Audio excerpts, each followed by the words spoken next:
Hi friend, myself PM Tandale Koregaonkar, Yoddha institute of science Kej, district Beed. यहाँ से lockdown चल रहा है तो हम कुछ वीडियो यहाँ पे स्टूडेंट के लिए तैयार कर रहे हैं। तो आज का जो वीडियो बन रहा है वो चैप्टर हमने लिया है principal of inheritance and variation. जो आज का जो चैप्टर बन रहा है उसका नाम है principal of inheritance and variation, जो कि 12th NCERT से अगर हम यहाँ पे कंपेयर करते हैं तो ये फर्स्ट यूनिट में का फर्स्ट चैप्टर है according to 12th NCERT bio book. तो हमें इस चैप्टर में डायरेक्टली हमें पढ़ना शुरू नहीं होना चाहिए, डायरेक्टली इसको पढ़ना नहीं चाहिए। इससे पहले हमें कुछ वहां पे वर्ड का मीनिंग पता होना चाहिए, जैसे कि इस चैप्टर के नेम में ही क्या आता है, इनहेरिटेंस एंड वेरिएशन। यहाँ पे दो वर्ड आ रहे, number 1 is the inheritance, number 2 is the variation. तो सबसे पहले हमारे दिमाग में क्वेश्चन आता है कि भाई इनहेरिटेंस मतलब क्या, उसके बाद हमारे दिमाग में आता है भाई वेरिएशन मतलब क्या।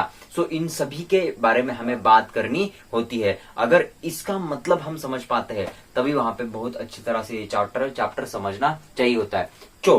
तो इस चैप्टर में हमें क्या क्या किस किस वर्ड का मीनिंग पता होना चाहिए कि इनहेरिटेंस मतलब क्या, उसके बाद वेरिएशन मतलब क्या, उसके बाद अलील मतलब क्या, उसके बाद जीन मतलब क्या, उसके बाद गैमेट मतलब क्या, उसके बाद ट्रेड मतलब क्या, उसके बाद कैरेक्टर मतलब क्या, उसके बाद क्रोमोसोम मतलब क्या, उसके बाद DNA मतलब क्या। ये सभी के बारे में हम जब पढ़ते हैं, उन सभी का डेफिनेशन फॉर्म में हम इसको जब स्टडी करते हैं तब हमें पता चलेगा, तब हमें ये चैप्टर बहुत आसान लगना शुरू हो जाता है। तो सबसे पहले हम इस चैप्टर के एक एक शब्द को ही हम यहाँ पे इजीली समझना शुरू करते हैं। तो चलो सबसे पहले मैं आपको बताऊंगा कि भाई इनहेरिटेंस का मतलब क्या होता है। देखना, इनहेरिटेंस, तो सबसे पहला शब्द आ रहा है यहाँ पे इनहेरिटेंस, तो उसको ही हम समझते हैं इनहेरिटेंस।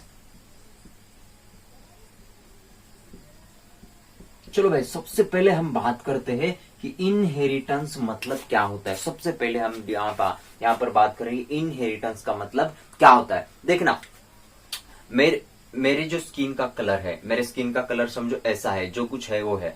मेरे पेरेंट्स के स्किन का कलर भी ऐसा ही होगा। मतलब स्किन का कलर कैसे होना चाहिए, आई का कलर कैसे होना चाहिए, अपने हेयर होते हैं, हेयर दो टाइप के होते हैं। कुछ लोगों के हेयर जो होते हैं स्ट्रेट होते हैं, कुछ लोगों के हेयर होते हैं कर्ली हेयर होते हैं। मतलब क्या कि आने वाले नेक्स्ट जनरेशन का जो कैरेक्टर है, मतलब उसको कैसे दिखना चाहिए, उसके हेयर कैसे होने चाहिए, उसका स्किन का कलर कैसे होना चाहिए, उसके आई का कलर कैसे होना चाहिए, वो कैसा दिखना चाहिए, ये जो डिपेंड करता है उसको कैरेक्टर बोलते हैं। मतलब मैं कैसा दिखता हूँ, ये मेरा क्या है, कैरेक्टर है।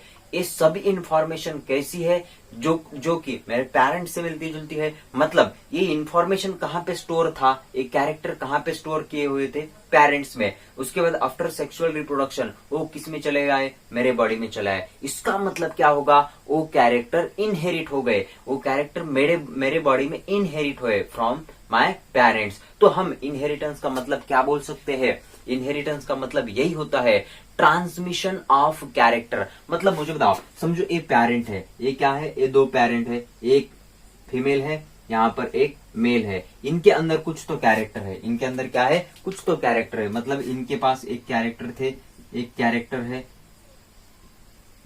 मुझे बताओ, आफ्टर सेक्सुअल रिप्रोडक्शन इनके बीच में सेक्सुअल रिप्रोडक्शन हो गया और इन दोनों से एक प्रोजेनी फॉर्म हो गई, इन दोनों से एक प्रोजेनी फॉर्म हो गए। समझो वो एक फीमेल चाइल्ड है, वो एक क्या है, फीमेल चाइल्ड है। तो मुझे बताओ, इस फीमेल चाइल्ड में जो यह इसके अंदर जो कैरेक्टर हो गए, मतलब एक कैसा दिखना चाहिए, इसका स्किन का कलर कैसे होना चाहिए, इसके आई का कलर कैसे होना चाहिए, इसकी हेयर कैसे होनी चाहिए, ये सब इंफॉर्मेशन कहाँ पे पहले स्टोर थी, पेरेंट्स में। मतलब इन दोनों के ये जो ऑफस्प्रिंग होगा ये क्या होता है, सिमिलर होता है। कैसे होता है, सिमिलर। सेक्सुअल रिप्रोडक्शन में आइडेंटिकल नहीं होता, सेम नहीं होता, सिमिलर होता है। सिमिलर मतलब क्या, इनके अंदर, इस ऑफस्प्रिंग के अंदर जो कैरेक्टर होंगे वो किससे मिलते जुलते होंगे, इस दो पेरेंट से, मतलब जिससे ये बना है। इसका मतलब क्या हो गया, इनके बीच में कुछ तो कैरेक्टर थे, इनके बीच में कुछ तो कैरेक्टर थे। ये कैरेक्टर इसमें आ जाना, इसको ही क्या कहते हैं, इनहेरिटेंस। इसको हम कैसे डिफाइन कर सकते हैं, मतलब क्या,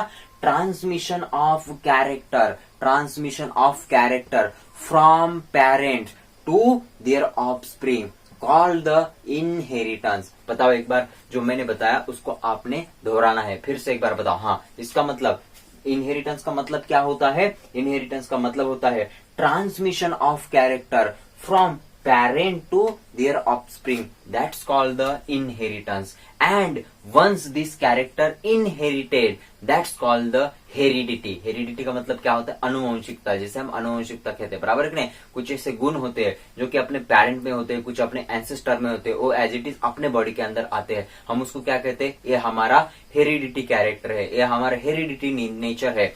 तो अभी मैंने आपको दो वहां पे वर्ड बताए. Number 1 is the inheritance. Inherit मतलब क्या? कैरेक्टर पेरेंट से ऑफस्प्रिंग के बॉडी में चले जाना, मतलब transmission of character from parent to their offspring. That's called the inheritance. So inheritance का आपको डेफिनेशन लिखना है. मैं धीरे से बताऊंगा, आपको नोटबुक पर वहां पे लिखना है. तो क्या लिखोगे? इनहेरिटेंस मतलब क्या लिखोगे? Transmission of character. Once again बता रहा हूं यहाँ पे, transmission of character. Once again, transmission of character from parent. ये दोनों क्या है? ये पेरेंटल बॉडी है. ये क्या है? आफ्टर सेक्सुअल रिप्रोडक्शन ये उनका ऑफस्प्रिंग हो, ये इनका ऑफस्प्रिंग हो गया. तो क्या है? इनहेरिटेंस का मतलब क्या होता है?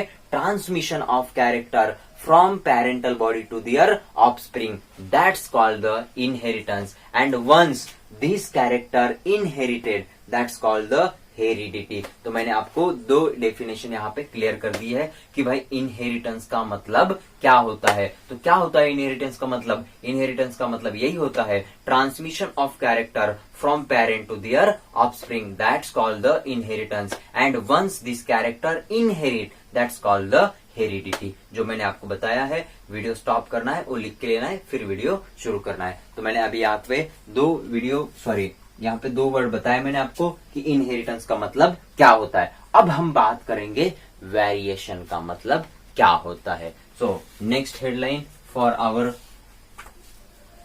Understanding purpose is the variation. कि भाई वेरिएशन का मतलब क्या होता है. चलो पेरेंटल बॉडी तो आपको पता चला, वेरिएशन को थोड़ा हम स्किप कर देते, थोड़ा हम वहां पे रखते हैं. तो अब हमें एक मैंने वर्ड आपको बताया था कि ऑफस्प्रिंग. अब देखना ऑफस्प्रिंग क्या होता है. उसी इंडिविजुअल को ऑफस्प्रिंग कहना चाहिए जो कि सेक्सुअल रिप्रोडक्शन के थ्रू तैयार हुआ है. वंस अगेन मैंने क्या बताया ये बताओ. वही जो इंडिविजुअल होता है जिसको हम ऑफस्प्रिंग कह सकते हैं जो कि सेक्सुअली रिप्रोड्यूस हुआ है. मतलब कैसे कि भाई ऑफस्प्रिंग आप किसको कहोगे. So second is the offspring. Okay,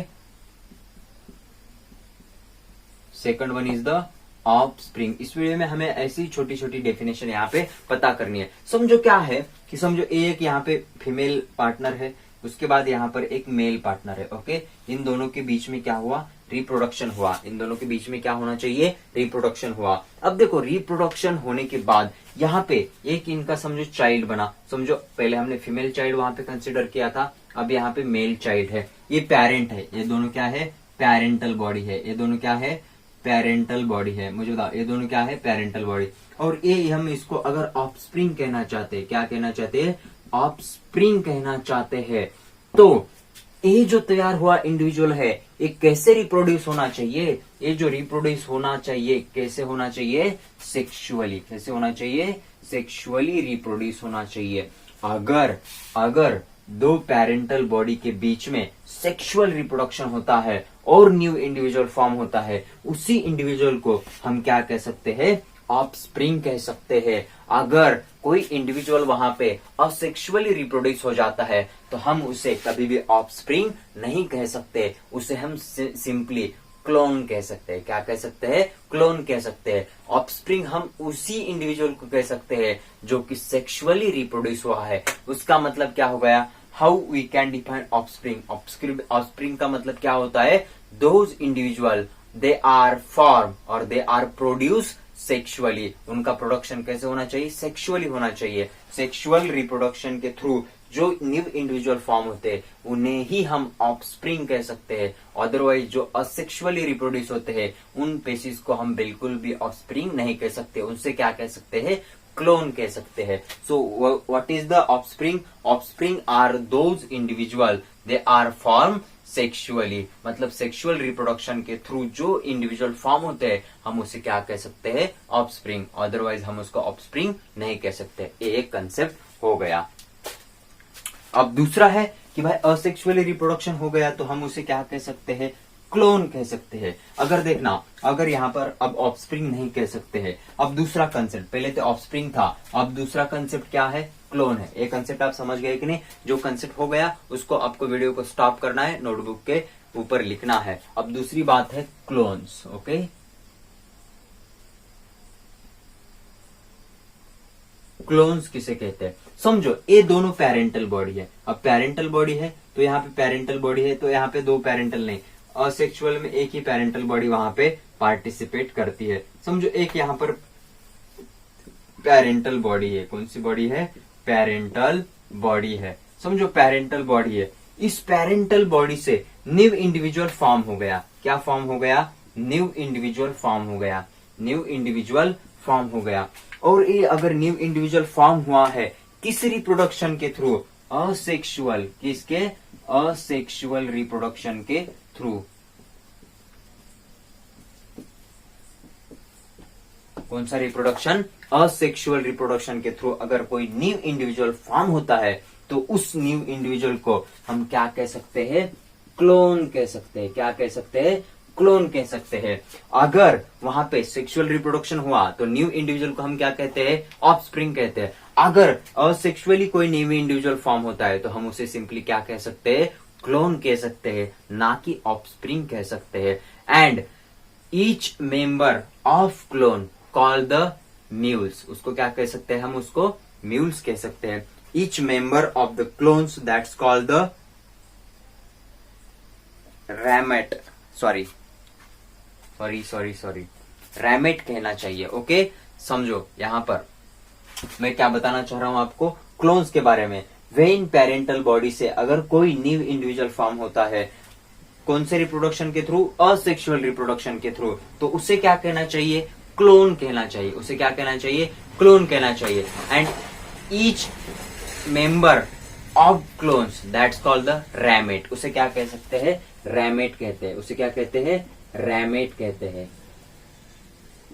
उसे क्या कहते हैं? रैमेट कहते हैं। मतलब मैंने आपको अभी अभी कितने डेफिनेशन बताए। सबसे पहले बताया इनहेरिटेंस मतलब क्या होता है। इनहेरिटेंस मतलब क्या होता है? Transmission of character from parental body to offspring, that's called the inheritance. अब उसके बाद बताया ऑफस्प्रिंग किसको कहना चाहिए? अगर कोई इंडिविजुअल वहां पे सेक्सुअल रिप्रोडक्शन के थ्रू फॉर्म होता है तो उसको क्या कह सकते हैं?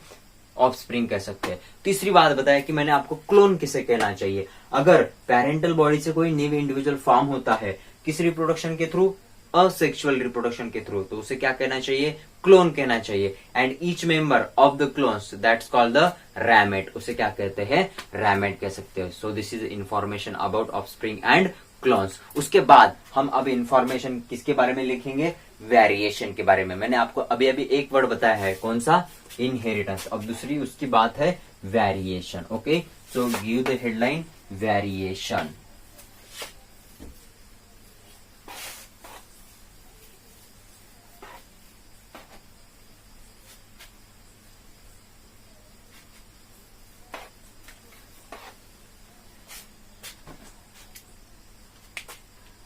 वेरिएशन।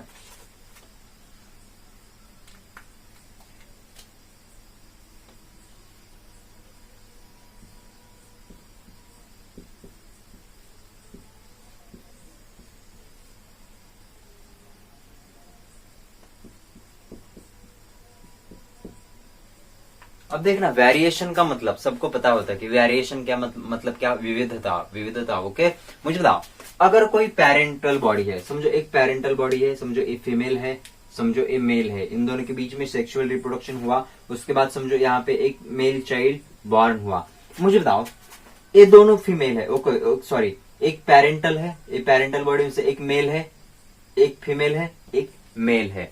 उसके बाद उनका जो ऑफस्प्रिंग तैयार होता है वो एग्जैक्ट इन दोनों के जैसा होता है क्या? बिल्कुल नहीं होता। इसके बीच में क्या होते हैं? कुछ कैरेक्टर इसके मदर से आते हैं, कुछ कैरेक्टर इसके फादर से आते हैं, और कुछ नए कैरेक्टर भी वहां पे डेवलप हो जाते हैं। इसका मतलब क्या हो गया? इस ऑफस्प्रिंग में कुछ ना कुछ तो वेरिएशन आ गए। मतलब एग्जैक्टली उसके पेरेंट के जैसा होता है क्या? वो बिल्कुल नहीं होता, उसके अंदर कुछ ना कुछ तो वेरिएशन आते हैं, तो उसी को ही क्या कहते हैं? वेरिएशन। और वेरिएशन तभी आते हैं जब वहां पे सेक्सुअल रिप्रोडक्शन होता है। सेक्सुअल रिप्रोडक्शन होने के बाद ही वहां वेरिएशन आ सकते हैं। असेक्सुअल रिप्रोडक्शन में वेरिएशन नहीं आता, वहां पे वेरिएशन कंसेप्ट एप्लीकेबल नहीं होता। उस क्यों? क्योंकि जो क्लोन फॉर्म होते हैं वो identical, genetically as well as morphologically वो आइडेंटिकल होते हैं उनके पेरेंटल बॉडी से। लेकिन सेक्सुअल रिप्रोडक्शन में ऐसा नहीं होता। सेक्सुअल रिप्रोडक्शन में वहां पे क्रॉसिंग ओवर होता है, इसकी वजह से न्यू ऑफस्प्रिंग में वहां पे क्या आते हैं?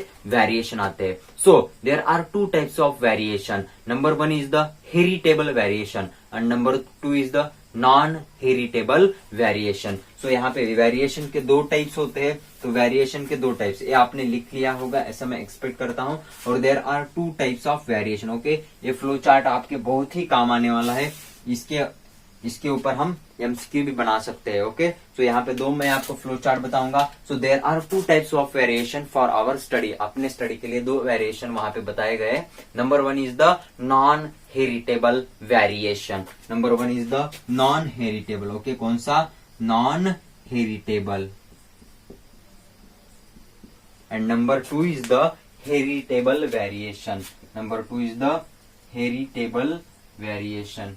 Number 1 is the non heritable. अब देखना, नॉन वेरिटेबल वेरिएशन कहां पे होता है? अपने बॉडी के सोमैटिक सेल में। कौन से सेल में होता है? सोमैटिक सेल में। अगर अपनी जो बॉडी होती है, ह्यूमन बॉडी, ये 2 टाइप के सेल से बनी होती है। अपनी जो बॉडी है उस बॉडी में सोमैटिक टाइप के सेल होते हैं और दूसरे जर्म सेल होते हैं। सो नॉन हेरिटेबल वेरिएशन कहां पे होता है? सोमैटिक सेल में। कहां पे होता है? Somatic cell. कहां पे होता है? Somatic cell. कहां पे होता है? Somatic cell. और हेरिटेबल वेरिएशन होता है, वो होता है जर्म सेल। वो कहां पे होता है? Germ cell. कहां पे होता है? जर्म सेल में। अब अपनी जो बॉडी है, समझो मेरा हाथ है, मेरे हाथ में जो सेल हो गए वो कौन सा होता है? सोमैटिक टाइप के सेल। अब मेरे हाथ ऐसा है तो नेक्स्ट जनरेशन में हाथ ऐसा है, ऐसा कुछ इंफॉर्मेशन ट्रांसमिट नहीं होगा। नेक्स्ट जनरेशन में वो ही सेल वहां पे इंफॉर्मेशन ट्रांसमिट करते हैं जो कि जर्म सेल है। जर्म सेल ही इनहेरिट करते हैं। इसका मतलब ये वेरिएशन को क्या कहना चाहिए? Heritable variation. मतलब वो ट्रांसमिट कर सकता है। नॉन हेरिटेबल वेरिएशन वहां पे ट्रांसमिट कर सकता है क्या इन्फॉर्मेशन? नहीं। इसलिए नॉन हेरिटेबल वेरिएशन कहां पे होता है? तो बॉडी के सोमैटिक सेल में। कौन से सेल में होते हैं? बॉडी के सोमैटिक सेल में। अब देखना, हेरिटेबल वेरिएशन 2 टाइप के होते हैं। हेरिटेबल वेरिएशन कितने टाइप के होते हैं? 2 टाइप के, continuous and discontinuous. Okay, so heritable variation there are 2 types. Once again it divided into 2 type. Number 1 is the continuous. कौन सा? कंटिन्यूअस। और दूसरा होता है नॉन कंटिन्यूअस, मतलब डिसकंटिन्यूअस। दूसरा कौन सा होता है? डिसकंटिन्यूअस।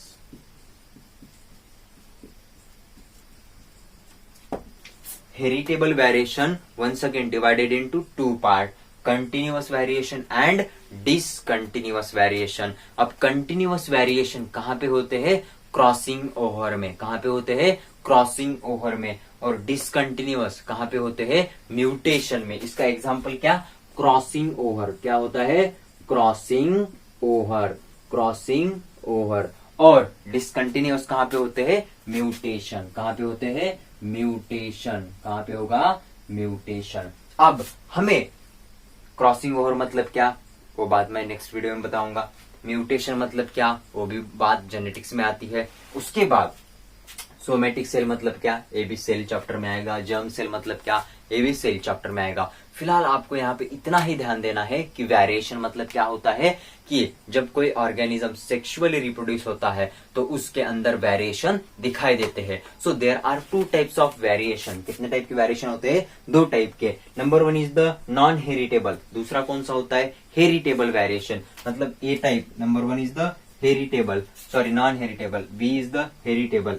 नॉन हेरिटेबल कहां पे होता है ऐसा पूछा तो कौन सा सेल? Somatic cell. दूसरी बात मैं आपको बता रहा हूं, हेरिटेबल वेरिएशन कहां पे होते हैं? जर्म सेल में होगा। कहां पे होता है? Germ cell. उसके बाद heritable variation once again divided into 2 part. Number 1 is the continuous variation. Number 1 is the continuous variation, number 2 is the discontinuous variation.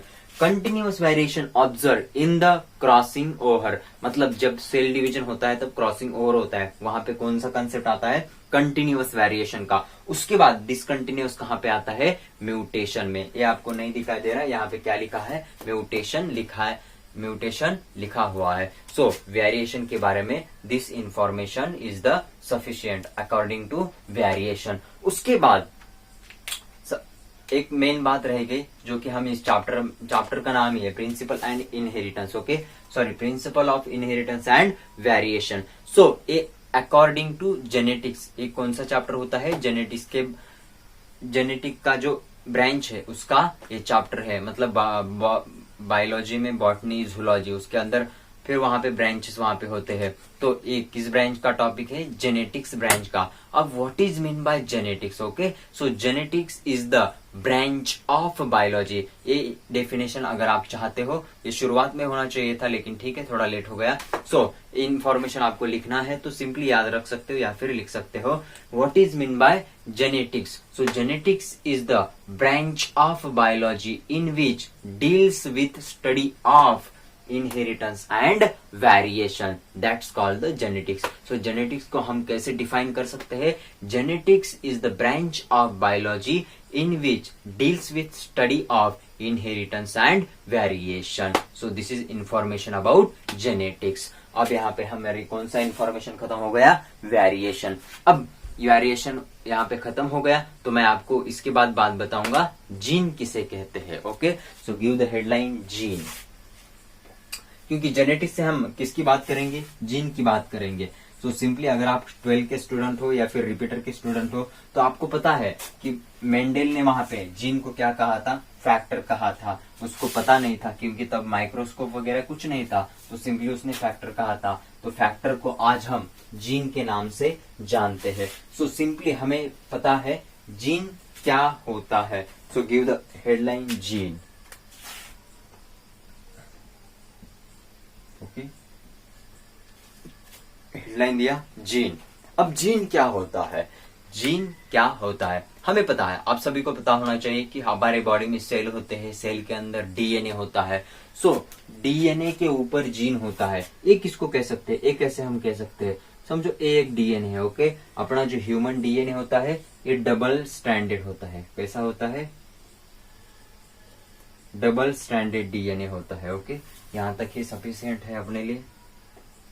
समझो ये यहाँ पर डीएनए है, एक डीएनए के अंदर ऐसे 5 लाइन खींचनी चाहिए, वो भी मैं आपको नेक्स्ट वीडियो में बताऊंगा। अब जीन क्या होता है, ओके सो जीन क्या होता है इसके बारे में जानकारी होनी है।